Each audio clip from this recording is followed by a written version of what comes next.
Whether you're dreaming of a retirement with sand between your toes and a cold one in your hand, hitting the road to chase the winds of adventure, or spending time with your grandchildren, this show is intended to help you get there. Welcome to Coasting in Retirement with your host, Josh Knoll. You've worked too hard throughout your career to spend your retirement worrying. So sit back, kick up your feet, because we've got lots of financial tips and tricks to share to help you get exactly where you want to be. Here's Josh. Good afternoon, everyone. Welcome in. Welcome to Coasting in Retirement. That's right. Thanks for joining us today. We're excited to have you.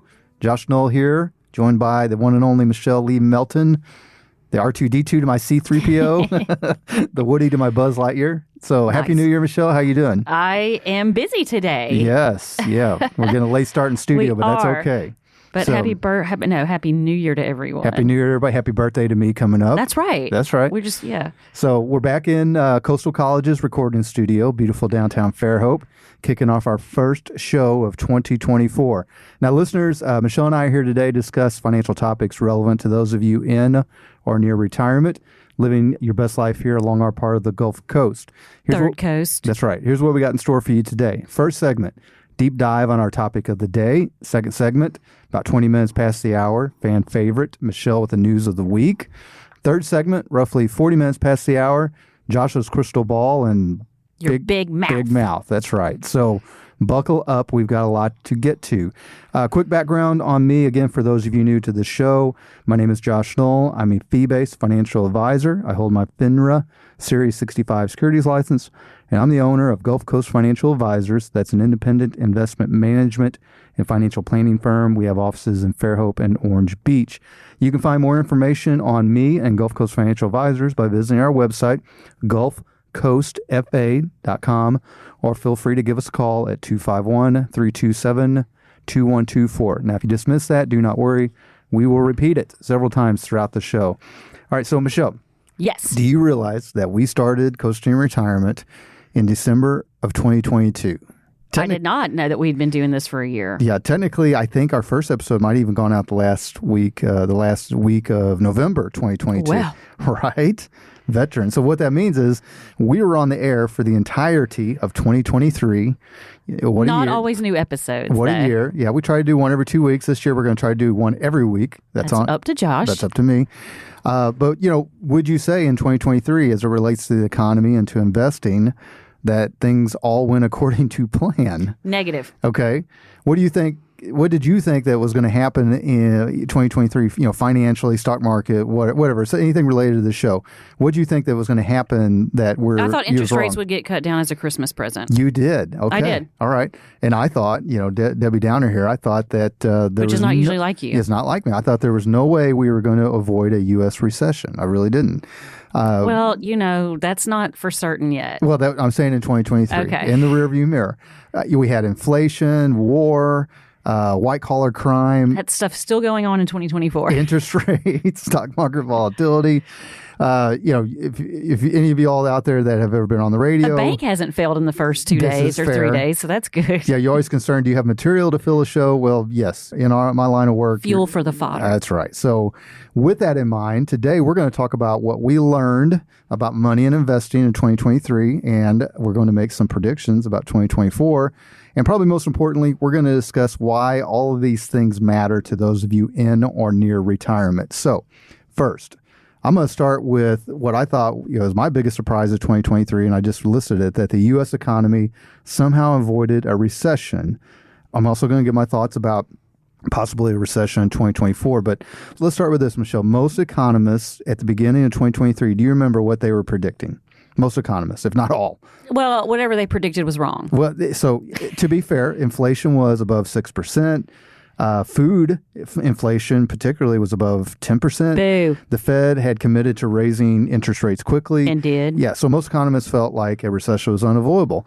But looking back, by no economic measure did we hit any true recessionary milestones this past year. Well, how do we avoid them? Yeah, I think we like spending money. There we go. The American consumer saved the day. We kept buying things, maybe not at COVID levels, but the economic churn, macroeconomics was enough to keep most consumer-facing businesses in the black.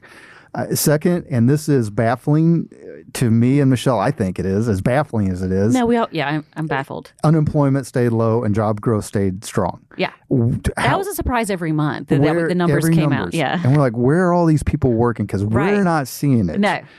And then you add in what most consider exciting, promising, some would think terrifying new technology. And I'm not talking about crypto. I'm talking about artificial intelligence or AI. What it did, whether you are excited about it, ambivalent, whatever you are, the one thing that is a fact, it stoked billions of dollars in new investment, and it also elevated some of the 2023 stock winners to even greater heights. For example, think Google with its Bard app, Microsoft with OpenAI, NVIDIA with its AI generating chips, Facebook, all down the line. These companies were already carrying the water for the majority of 2023 stock market gains, and the AI pivot, which really I don't think anybody saw coming, it just added that many more billions of market cap to them. Okay? Yep. Now, will there be a recession in 2024? The math tells us that the stock market is overvalued. We're going to talk more about that later in the episode, possibly even historically overvalued in some sectors.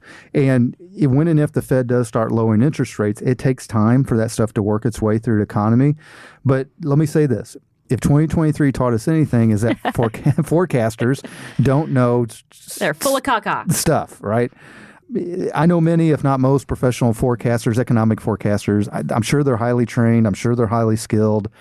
And I'm sure some of the work they do is useful for larger macroeconomic decisions by larger corporations.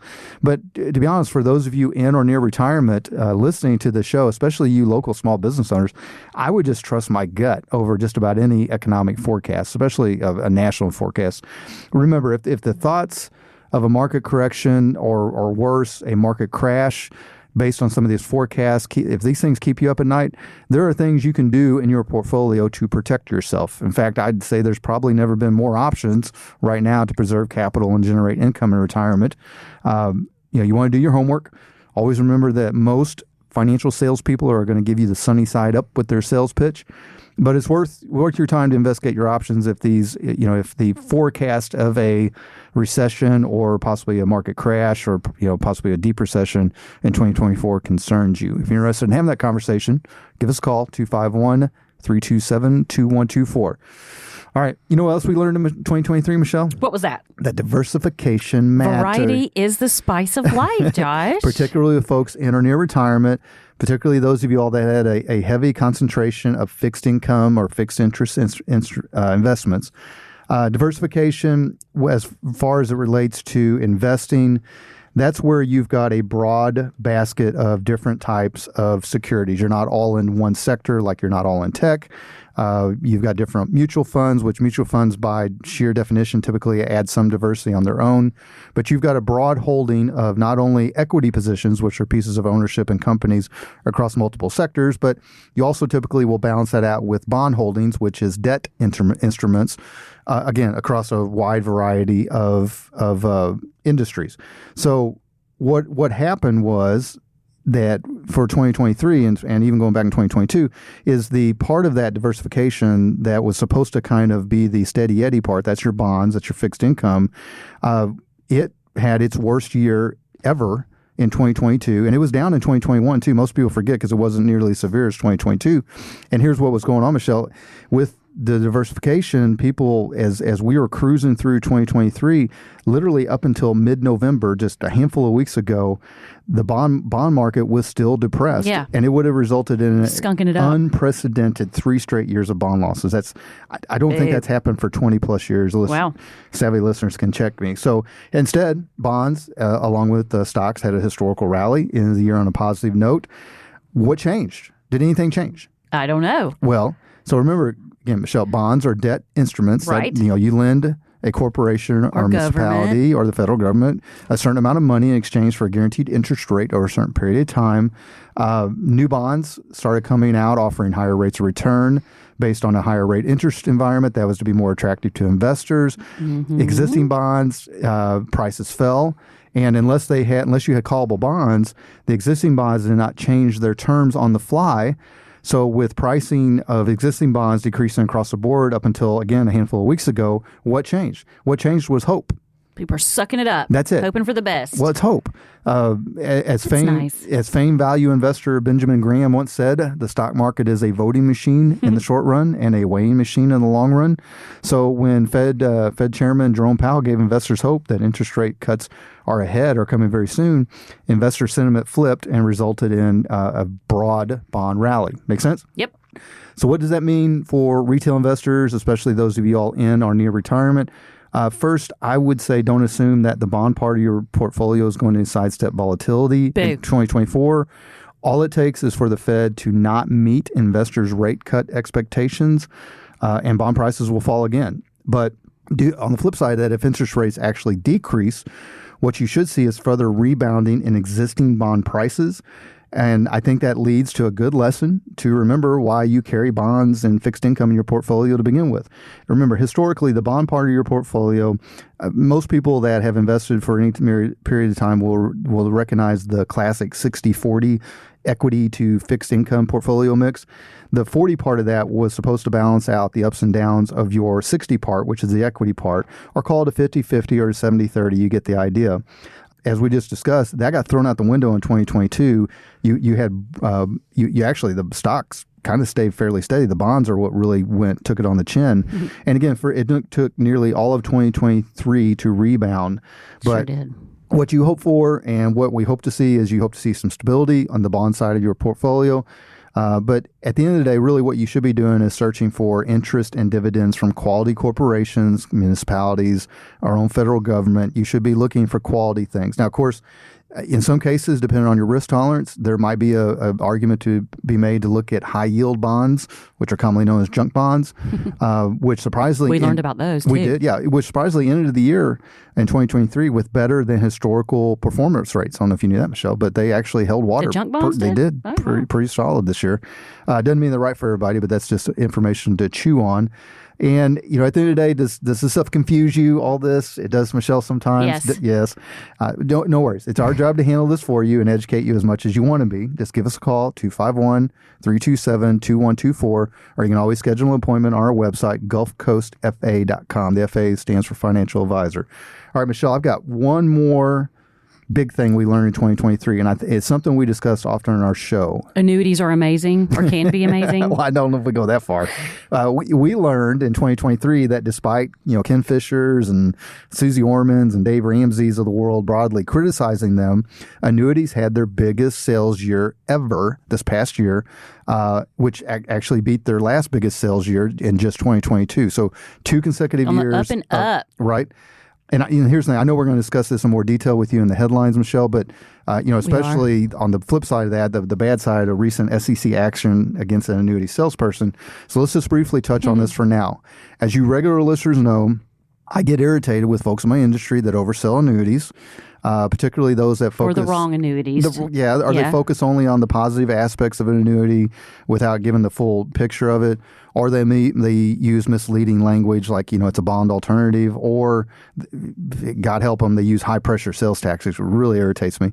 But to be fair, I also get irritated by folks that lump all annuities into one basket, see above with Ken Fisher, Susie Orman, and Dave Ramsey, and they don't take time to explain the differences between annuities, usually, honestly, folks, because they're trying to sell against them. So the bottom line is this. For those of you in or near retirement, if you're looking for capital preservation and income production, you need to know your annuity choices, at least broadly.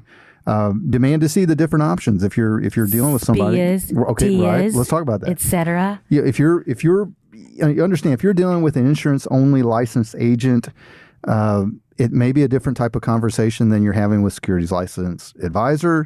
You need to know what the difference between, what does fee only mean? What does fee based mean?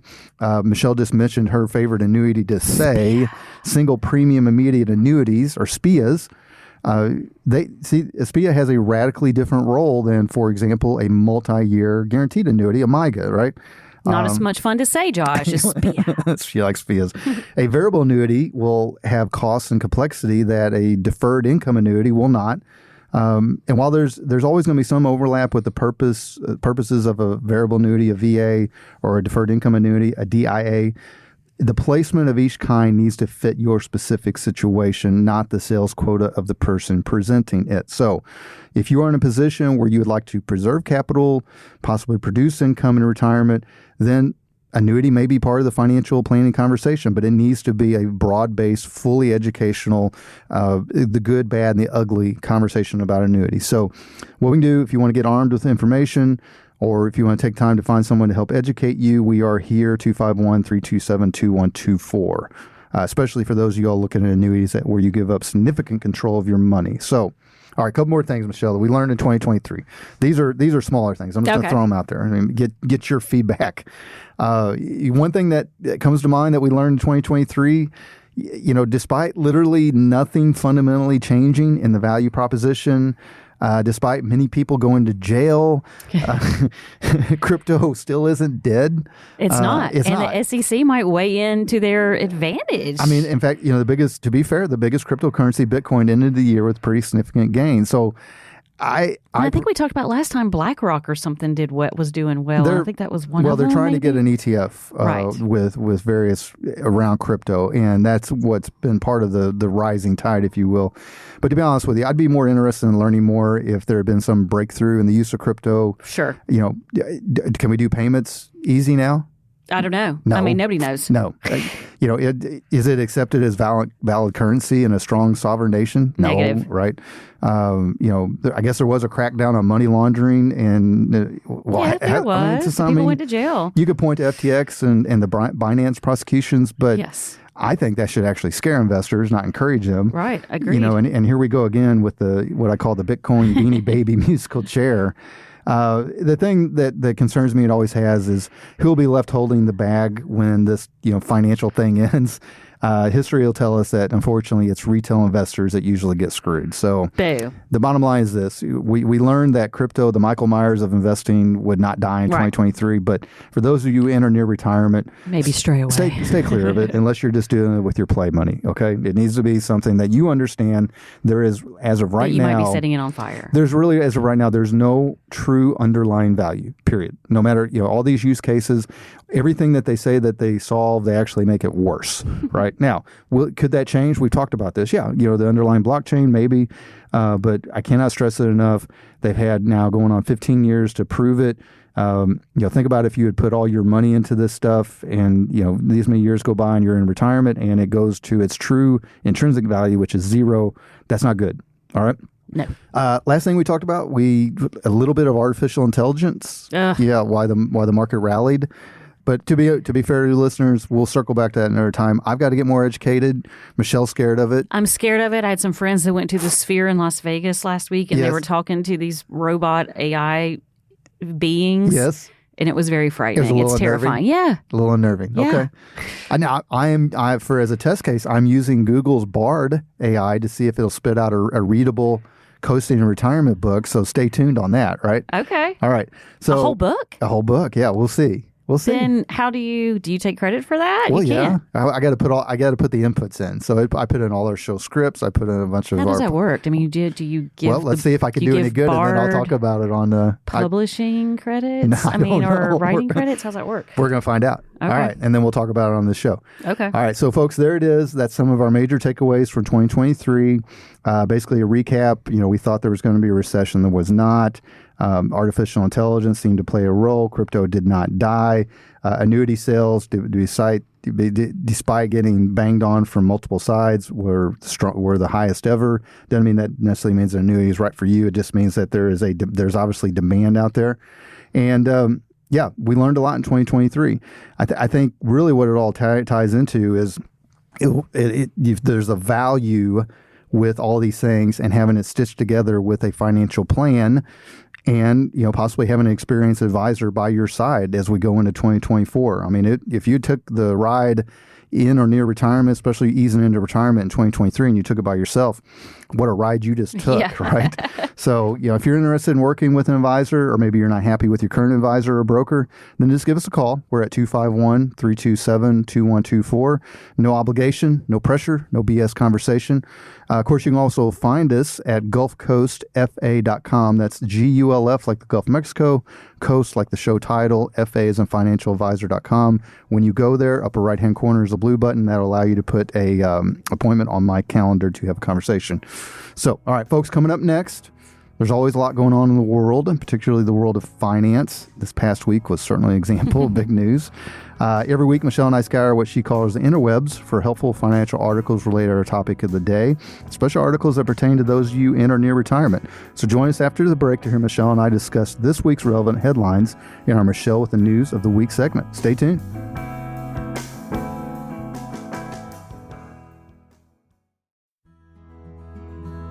Whether it's building a business from scratch with your own two hands and wanting to maximize the financial impact of those sacrifices, or growing a great nest egg by being a dedicated and reliable worker for years, or choosing to live a life well within your means in order to accomplish a lifelong dream of retirement, the last thing you want is to go with the wrong financial advice after you've worked so hard to accumulate your assets. You've also probably spent most of your life putting others' needs ahead of your own, and now it's your turn. We can help. Gulf Coast Financial Advisors is a locally owned, independent, fee-based financial planning, investment management, and tax planning practice. We have offices in Fairhope and Orange Beach. We serve all of Baldwin County and the Gulf Coast. We also have an easy-to-understand fee-for-service model with no sales quotas, no proprietary products. Our ultimate responsibility is to our clients' goals and dreams. You can reach us at 251-327-2124 or find us online at gulfcoastfa.com. That's GULF, like the Gulf of Mexico, Coast, FIAs and financialadvisor.com.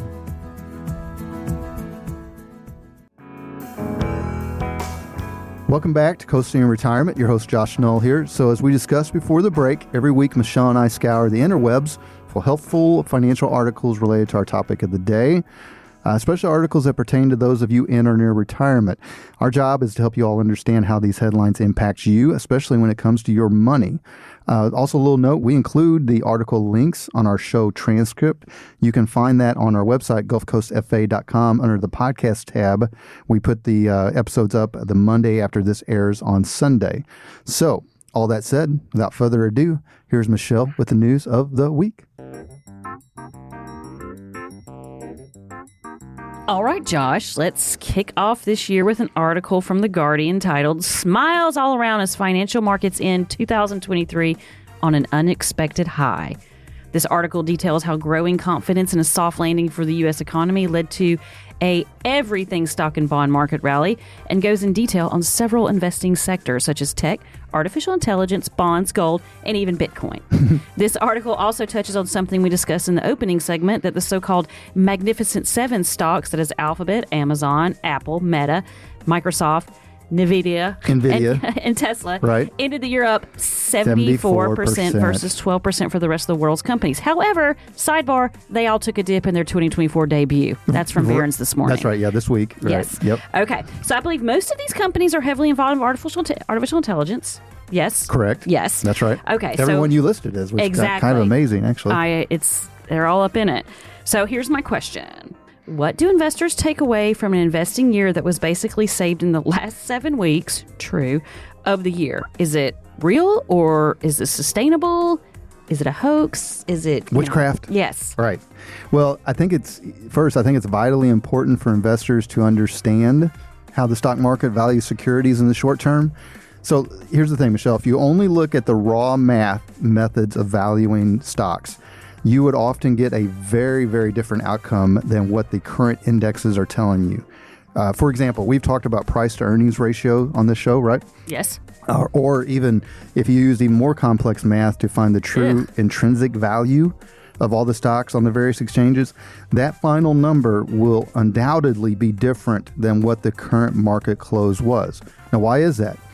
Because there's always going to be several external and honestly emotional factors that go into market valuations on a day-to-day basis. For example, you've got general economic conditions, you got global conditions, supply chain interruptions, you got war, interest rates, inflation, etc. Right? You get it? Mm-hmm. Sometimes if current sentiment is negative enough, some of the market is considered undervalued. Let's say you have a market correction or market dip, and sometimes the market will be considered undervalued, and maybe there's potential for some long-term discounts. especially if you're one of those out there that are a value investor or a fundamental investor like we are. Sometimes like what we have currently, the market is pricing in future good news. So in this case, the market believes that the Fed is going to start reducing the Fed funds rates fairly quickly in 2024. So if, and it's a big if, the Fed behaves exactly as the priced-in valuations predict, the market's going to be fairly stable, at least right in the beginning of 2024. If the Fed is more aggressive with rate cuts, we may even see more optimistic buying in the market.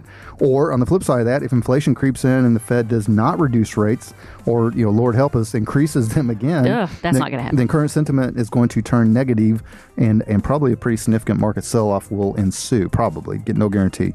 So the bottom line is this: if you've got a long investment time horizon, then who cares?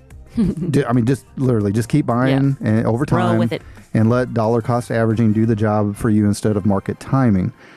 But if you're in or near retirement and you're counting on the market to stay steady or increase significantly to make you feel comfortable for retirement, then we need to have a conversation, because the worst thing mathematically that a person that relies on their retirement accounts to retire, the worst thing that they can do is to retire into a declining stock market. It's called, Michelle's seen this math done, right? Yes, a couple of times. Yeah, it's called sequence of return risk plus something called drawdown risk. And the hard math of it all is that it can have a devastating consequence on your portfolio, on the longevity of your portfolio, right?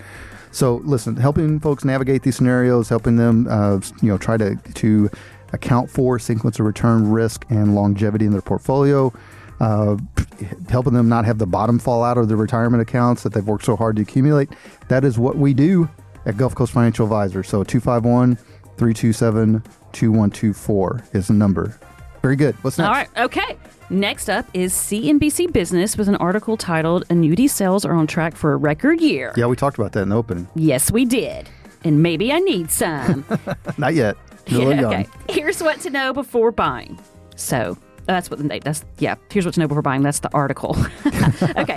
So according to this article, annuity sales surpassed $360 billion in 2023, which is a new record, beating the previous record of $311 billion established just last year. Right. Which was 2022. That's right. Yeah, it's the previous year. Yep. Okay, this article describes how the Fed raising interest rates actually helped make annuities more attractive to retail investors, as both rates of return and income production increased accordingly. Here's some interesting numbers for you. Okay. Consumers bought $9.7 billion of, guess what? You're probably your favorite to say. SPIAs. Single Premium Immediate Annuities. Or SPIAs. SPIAs, right. Okay. And $2.8 billion of Deferred Income Annuities, or DIAs. DIAs, which is not, didn't roll off the tongue quite as well. Right. Which sounds a lot. Sounds like a lot. Sounds like a lot. Yeah, they do. Until you get to this next one, that is $39 billion in sales of variable annuity, or VAs. Okay. And the $71 billion in sales of fixed indexed annuities, or FIAs. Yeah, they're not FIAs. They're not FIAs. FIAs. I can't say as much. Right. It's not so much fun. So the financial planners they quote in this article seem to vary SPIAs, which are, of course, my favorite. Well, they like those better. But why did consumers go overwhelmingly and choose the other ones, such as the FIAs and VAs? Yeah, so FIA sells $71 billion, VA sells $39 billion, SPIA sells $9.7 billion, and then the run of the litter deferred income annuities came in at $2.8 billion, right? Yep. All right, so here's the thing. It's not so much that you asked why did they prefer FIAs and VAs? It's not so much that consumers overwhelmingly chose these type of annuities, because in general, these are really what happened, Michelle, is those are the type of annuities that pay the most commissions to the sales rep. That's probably why those numbers are the biggest. Plus FIAs can be sold by non-securities licensed insurance agents. That sounds judgmental. I'm not meaning to be. What it means is just sounds sketchy. Could be not necessarily, but it means there's just a broader sales force pool, right, to pull from. There's just more people out there selling FIAs than a lot of other type of annuities. Now, to be fair, FIAs are where the insurance industry as a whole has dedicated the biggest percentage of product development and investment. And I think it's also fair to say that FIAs have improved dramatically over the past handful of years in actual delivery of performance. Because 20 years ago, you could kind of hide if your annuity performance sucked There just wasn't as free flowing as information. Now if you've got a history, if you're an insurance carrier and you've got a history of a poorly performing, underperforming annuity product, word's going to get out, and it's good. It brings light to the dark. So, as to the focus of this article. And a little quick side note, Michelle, I'm not sure why they didn't mention MYGA, multi-year guaranteed annuities, which are lack of diversity. Are somewhat similar to like a bank CD. You get a guaranteed interest rate over a period of time, except it's with the insurance company, not with the bank. But here's the thing: when an advisor or an insurance agent says that they prefer one specific type of annuity, SPIAs in this case, which they've mentioned a couple times in the article, really what they're doing is they're just showing their ignorance or their lack of experience. Okay. It's like saying you always recommend buying a car when someone might need a truck or someone might need a van, or in Michelle's case, a Mini Cooper that actually runs reliably. Yes, right. I wish I had one of those. Yes, I mean there's overlaps. I mean, a car, a truck, a van, these are all vehicles, but they all have different purposes, right? And that's the same with annuities. There's going to be some overlaps, but really the basic appeal of any annuity should be capital preservation and or income production. But even with that, they're all going to have a very specific job. An FIA's job is to preserve capital. You will hear, almost every sales pitch, they're going to say zero is your hero, while giving you some potential upside capital appreciation and possibly some income production. Michelle's favorite one to say, SPIAs.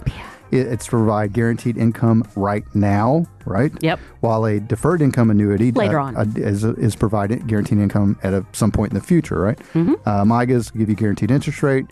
A VA is, I'll be honest with you, I don't really know what VAs do well, other than pay, pretty high commissions to I just keep on thinking of Veterans Administration when I read that. So. And I sound so judgmental about VAs, but to be fair, because we're being nice, it's a new year. Even VAs are going to have some death benefits and income riders that may fit some situations. You just got to watch your expense ratios with VAs, people. All right. The bottom line is this: if you're dealing with a one trick pony shop, or if all you're being shown is one type of annuity, if you are interested, if annuity even fits your situation, at least try to find someone that'll show you do an in-depth analysis and discussion about your situation, your specific situation. And if you're not getting that, then you need to push back from the table. Give someone a call that's going to shoot you straight and make sure you know what all your options are. Call Josh. Well, you can. 251-327-2124. That's good. Thanks for a tee up. Okay. What we got next? Okay. Next is a side that I'm sure will make your nerd heart palpitate. All right. Okay. It's from The Economist. Yes. They have a fresh off the press article titled The 5 Biggest Market Surprises of 2023. This article details the steps Fed Chairman Jerome Powell took to convince investors that he was deadly serious about breaking inflation, including raising interest rates during this past spring's mini banking crisis that started with Silicon Valley Bank. But wait, Josh. Yeah, yes. All of this serious talk took an unexpected pivot when previously mentioned Chairman Powell said Fed fund rate cuts were on the horizon, sending the already euphoric stock market to near all-time highs. He did that December 13th, if I remember correctly. I think you're right. Right. So according to the article, the aftermath of all this is that the American stock started the year looking pricey and then became much pricier, measured by the excess return expected from their earnings over and above the risk-free yield on government bonds. They are now more expensive than at any time since the swelling of the dot-com bubble, which they had a couple of charts in this article, which were useful.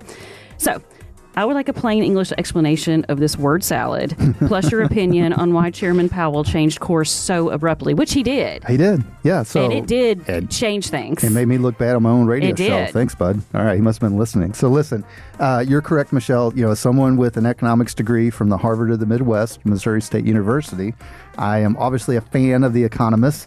Especially when it goes full Nerdville on supply and demand analysis and has all the charts. I love it.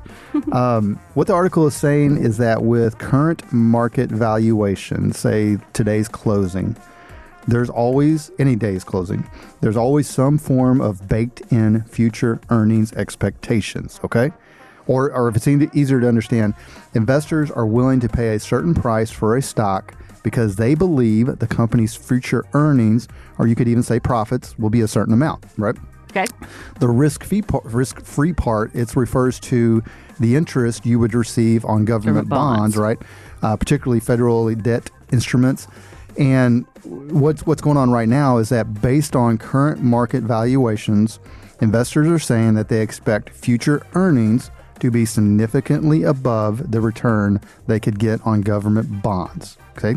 All right. And what they're doing, they're saying it based on the valuations at a level that is the highest since the dot-com bubble. Right? So that in general is obviously not good because it implies over exuberance by investors, right? Yes. Possibly so much that we are in a bubble, right? Yep.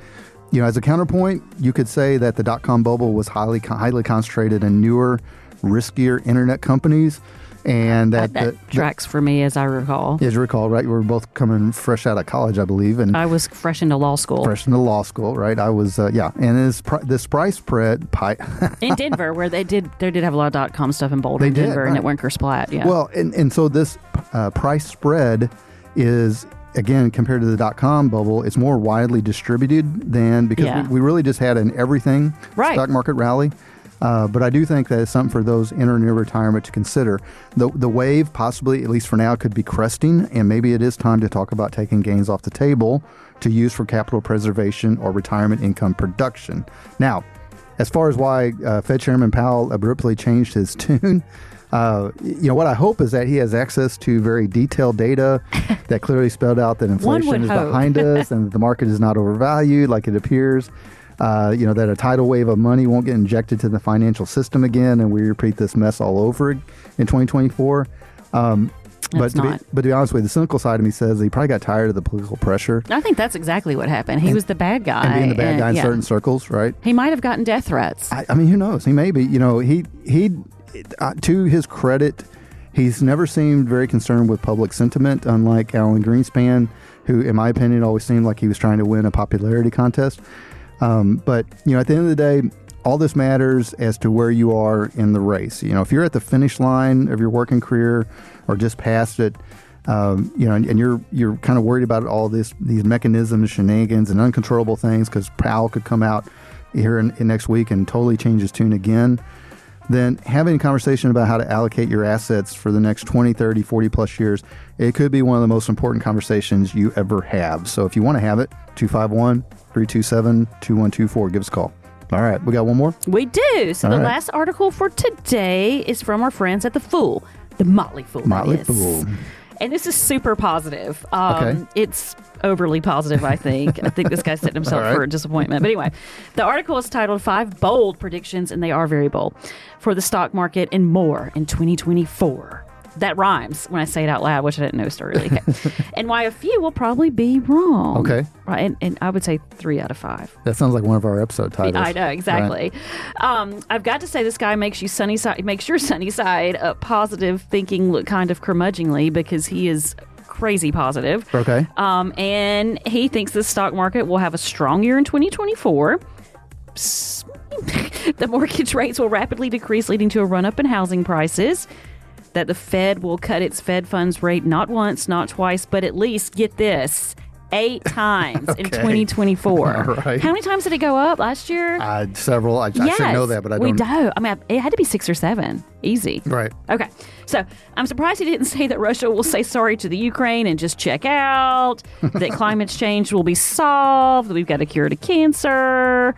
That we don't have to worry about stuff going on in the Red Sea, Maersk, ships being taken over. Right. So anyway, do you agree with this guy, or do you think he is a crazy person because he is he's a big cheerleader? Well, if he's right, it's going to be a wonderful amazing. Year. Yeah. I mean, it's going to be with awesome. I hope that happens, but I'm not feeling it. I mean, it's kind of what's made that article stand out, not only on the Motley Fool that has a lot of great articles, but it was so positive. When I first started reading it, I almost thought it was a lark, but he's serious. So yeah, I appreciate his enthusiasm. Yeah, me too. I hope it all does come true. That sounds great. Well, okay, so here's what will have to happen for his predictions to come true. First, inflation is going to have to stay down so that the Fed can justify reducing interest rates. The government's got to stay in business, which they're threatening to close down again, which you love that topic. No government shutdown, which is not going to happen, but nonetheless, the huge market cap gains in tech, particularly in the largest companies that we discussed earlier, the Magnificent Seven, those gains have to hold. And honestly, they probably have to find some room for more growth. Yeah. I mean, maybe AI will provide that room, maybe not. Maybe. Again, small caps will have to start rallying. The Fed will have to be very aggressive with rate cuts. Mortgage rates will have to fall while somehow, some way we find a balance in supply and demand in the housing market, which we've failed to do in a long time. I'll be honest with you, I don't see how all this happens at once anyway. No, for sure not. In fact, my gut in my nearly half a century of being on this earth tells me that 2024 is going to be the economy of real estate beige. Just bland. Uncertain gray. No purples, no reds, no greens. I think you're going to see a general softening of the labor market, a general softening of unemployment, general softening of revenue growth, of market appreciation. It's not that I'm saying I don't see any growth or good times ahead, but you asked me to kind of politely push back on this article. I'm too much of a glass half full person to ever predict total gloom and doom.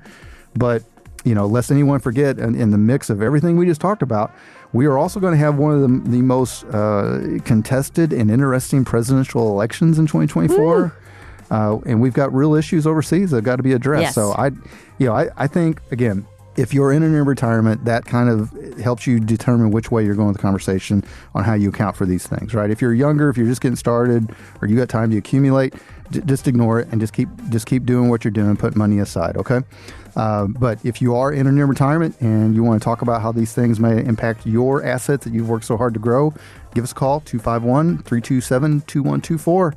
Is that it? That's it for the news. All right, very good. Great job with the headlines. Always important piece of information. Again, folks, if you want to have a conversation about some of the things we're talking about, your investment strategy or your financial plan, that phone number is 251-327-2124. If you're somebody that prefers to start the conversation digitally, just go to our website, gulfcoastfa.com, Gulf like the Gulf of Mexico, Coast as in the show title, FA as in financialadvisor.com. Upper right-hand corner, there's a calendar link. Get on my calendar, 15 minutes, no pressure, no BS. Have your AI talk to our AI. Yeah, my AI is my own mouth, but yeah. All right, folks, coming up next, Josh's crystal ball and big mouth. What have been some of my predictions? Have I been right? Was I ever wrong? Yes. How wrong? What I think is going to affect investors in the near future, maybe even long-term future. We talk about all these things and poke a little fun at my big mouth. Stay tuned.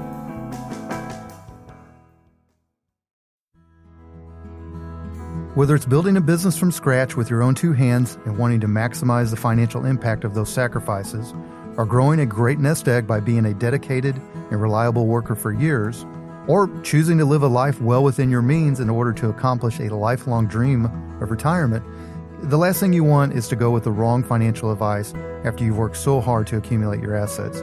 You've also probably spent most of your life putting others' needs ahead of your own, and now it's your turn. We can help. Gulf Coast Financial Advisors is a locally owned, independent, fee-based financial planning, investment management, and tax planning practice. We have offices in Fairhope and Orange Beach. We serve all of Baldwin County and the Gulf Coast. We also have an easy-to-understand fee-for-service model with no sales quotas, no proprietary products. Our ultimate responsibility is to our clients' goals and dreams. You can reach us at 251-327-2124 or find us online at gulfcoastfa.com. That's GULF like the Gulf of Mexico, Coast, FA as in financialadvisor.com.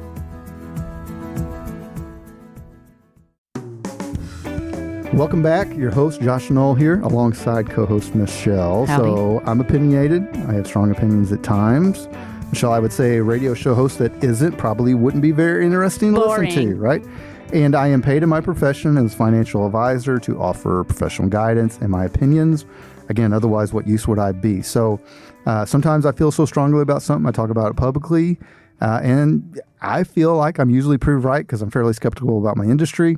There are times that I do swing and miss. So if you want to hear me eat a little crow, let's get at it with Joshua's crystal ball and big mouth. All right, Michelle, what's this? What's first? Okay. In November, you stated that the stock market appeared to be headed for a weak end to 2023, primarily because Federal Reserve Chairman Jerome Powell was going to keep the pedal down on his higher for longer stance with the Fed funds rate, possibly even increasing it one more time to tamp down on Christmas retail demand, leading to a bump in inflation. Well. Right. Neither of those things happened. In fact, the market spent the last 7 weeks going crazy and an everything rally, while Chairman Powell unexpectedly, drama queen. dramatically reversed course, it pivoted around, saying that the rate decreases are now actually part of the plan for 2024. Hallelujah. So what do you have to say for yourself? Well, first, I was wrong, and it's just a stark reminder of why I am not a market timer. I'm not a day trader. I mean, and again, the regular listeners will know, friends, clients, family, I'm a fairly optimistic person, but Yes. I did not think 2023 was going to end well. I didn't. In fact, we were looking at being somewhat defensive with some of our positions, but I was wrong. Now, you can, again, we talked about earlier in the show, Michelle, I mean, it's mathematically provable that the market by many measures is overvalued, right? But I think what what did we learn in 2023? We learned that the economy in general doesn't appear to be as interest rate sensitive as much as it's been in the past. And I think part of that is because we have turned into a services-based industry versus a manufacturing-based industry, for better or worse. And what do I mean by that? If our economy was hyper influenced by interest rate movements in the manufacturing sector, that means that growth, plant acquisitions, plant production, those things will get shut down very quickly if rates rise quickly. Not that didn't happen, but the manufacturing part of our economy is not as significant percentage as it used to be. If you look at the services-based industry, give you an example, if somebody needs a knee replacement in 2023 or needed a knee replacement in 2023, they could have cared less about what the interest rates were. They would have paid for that service, right? They would have paid for services at restaurants. They'd have paid for services all over the place. So, and I think that's what we saw. And consequently, I was wrong. Either that or our Fed Chairman Jerome Powell just wanted to make me look bad. He's after you, man. He's after me now. I know he listens. I know you're listening. What's next? All right. So you've long held that even though it's not necessarily in their purview, the Securities Exchange Commission would eventually start scrutinizing fixed index annuity sales because they are so often used with qualified plan rollovers, such as a 401k rollover into an IRA. While the SEC is tasked with regulating the buying and selling of securities like stocks and bonds, fixed index annuities are considered insurance products and typically are regulated by individual states. Well, it looks like the SEC is looking to make an example of a securities licensed advisor charging Massachusetts-based Cutter Financial Group earlier this year with annuity sales fraud. Right. Apparently, the complaint includes allegations of not disclosing the commissions received from the annuity sales and how that differed from Cutter's typical assets under management fees, plus that Cutter was compelling clients to replace existing annuity contracts even though a substantial surrender fee would be incurred. For shame. Right. While your prediction appears to be accurate, what do you think will be the outcome of this case, and how much does it matter to the financial services industry? Well, it matters a lot, both to advisors and insurance agents, and especially to investors, particularly those of you in or near retirement. So remember the annuity sales numbers that we discussed earlier in this episode, Michelle? Yes, big ones. Right. If the SEC is successful, this is a billion dollar industry. So if the SEC is successful in this exercise, it basically gives them a back door to regulating this part of the industry. The case was brought primarily because this is a pretty heavy producer. I don't know this Cutter, no affiliation. I don't know if he's guilty or not. That's not where we're bringing it up. You can find it online, and we've got a link to investment news or insurancenews.net that details the particulars of the case.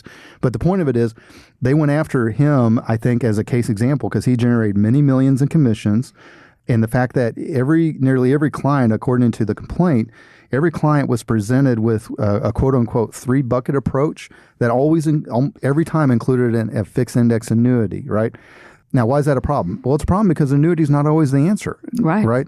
And I think where he probably really pushed it over the line and probably was originally why the complaint came on the purview of the SEC is that surrender fee? He was talking people into paying surrender charges. What that means, if they had an annuity with a 10-year surrender period, maybe 8 years in, he's trying to do funny math to make them show him how it was worth them surrendering it. 2 years of surrender fees. I think I saw one example in the complaint where it cost a lady $30,000. Right. At the end of the day, Michelle, it comes down to disclosures. We have something on our website on GulfCoastFA.com, what it means to be a fiduciary, where we talk about all of the different things that we do and the conflicts. We're just open and honest about the fact that we came up on the insurance side. So there are some things that we do in-house, but a lot of it comes down to disclosing how you do it and how you get paid, right? Yep. Again, sometimes annuities are needed We use annuities, but people should be careful of advisors that, like this guy, that almost always include annuities in their planning process. You know, if you got a 3-bucket approach and one bucket is always annuities, I think you're playing with fire if you're in the industry, right? Okay. And if anyone is telling you, listeners, to surrender your existing annuity, it doesn't 100% mean that they're wrong. Maybe you've got a bad product. Maybe they got a better product. But I would really, really encourage you to first give us a call, 251-327-2124. Whether we get the business or not, we'll give you some straight advice on what to do with this stuff because we've been doing it for a long time. All right, right on. One more. Okay, last one, and I'm going to make it personal. Oh, great. You've stated on multiple occasions that you don't get sick. I don't get sick. Which is a bold-faced lie. You also stated on our last episode that you probably wouldn't be taking off work for the last couple of weeks of 2023 because you felt guilty when you don't work. That is true. Okay. Well, we'll talk about that. According to insider information I have... There's a rat. It's me. Not only did you get sicker than a dog in December, which he did for basically the whole month. Pretty much. Yeah. Word has it that you didn't do jack squat with the work over the holidays. And is that true? And if so, do you want to defend yourself? Do you want to admit that you actually are human? You do get sick because you were very sick. So, I mean, how do I plead? Right. Well, first, I'm going to sound like I'm 100 years old. So, yeah, and no, I mean, I say that no offense to those of you listening that are actually 100 years old, but I'm going to sound like I'm 100 years old because I got shingles in November, and I got it bad. Yeah. I mean, it came on hard, right? And just as I was getting over shingles, which any of y'all that ever had shingles, it hurt. Was really bad. It sucked. Oh, man. I don't wish that on anybody. It beat me up. And just as I was coming out of shingles, I got the flu and probably COVID. Tested positive. And I don't know if you ever got your COVID test back, but all signs pointed to COVID, which is everybody knows is going around. And also is it the new flu strain or the new COVID strain is JN? Super flu. It's JN. Yeah, the new COVID whatever. It's your strain. Why is that funny? My initials are JN. Yeah, Josh Knoll. So we think that's funny. Yeah, so I think I got hit with a heavy dose of JN. And you're right. The last couple of weeks of December, I didn't do nothing. He went underground like a cicada. I did. So, but I'm back now. I feel great. I'm excited to be back in studio. I'm excited to put this episode out. It's a new year. And I hate admitting that I'm human, but I got my butt kicked, and hopefully that's it for a long time. Some point in the future, we'll talk about how 2023 kicked your butt. Yes, we will. And that will be interesting and useful to listeners. And that's way more serious than my shingles, even as rough as they were. Way more. That's right. Well, listeners, I hope you enjoyed a peek behind the curtain on how I form my opinions and predictions. And more importantly, I'm willing to admit when I'm wrong and willing to admit when I'm human. So now to our listeners, you have more questions about the various investments and topics we discussed, we invite you to reach out to us. Call us anytime, 251-327-2124, or make an appointment on our website, gulfcoastfa.com. GULF like Gulf of Mexico, Coast like the show title, FA is in financialadvisor.com. Folks, that's here for it this week's here on Coastal in Retirement. Happy New Year. Happy New Year. I want to give a huge thank you to my lovely co-host, Michelle Lee Melton. Welcome. Thank you to our awesome radio station, FM Talk 106.5 out of Mobile. Many thanks to the provider of our show music, local band Sloth Racer. Many thanks to our awesome producer and editor, that is Chazare Gray. Great job, Chaz. And lastly, and as important as any of it, always my sincere appreciation for those of you out there that have been listening and joining us on this journey. We would love to be a part of your financial journey as well. Till we talk again next Sunday, have a wonderful and productive week. This has been Coasting in Retirement with Josh Knoll. Advisory services offered through Prime Capital Investment Advisors, LLC, a federally registered investment advisor. Prime Capital Investment Advisors, LLC, 6201 College Boulevard, 7th floor, Overland Park, Kansas, 66211. Prime Capital Investment Advisors, LLC, doing business as Prime Capital Wealth Management and Qualified Plan Advisors, and Gulf Coast Financial Advisors are not affiliated. Gulf Coast Financial Advisors, Prime Capital Investment Advisors, Prime Capital Wealth Management, and Qualified Plan Advisors do not provide tax, legal, or accounting advice. This content has been prepared for informational purposes only and is not intended to provide and should not be relied on for tax, legal, or accounting advice. The information provided herein is not a complete analysis of every material fact regarding any strategy. It is intended only to provide insight into the opinions of the author. All information presented is for educational purposes only and is not an offer or solicitation for the sale or purchase of any securities. Content offers commentary and generalized research, not personalized investment advice, and is for informational purposes only and does not constitute a complete description of our investment services or performance. All investments involve risk and, unless otherwise stated, are not guaranteed. Be sure to first consult with a qualified legal professional and/or tax professional before implementing any strategy discussed here.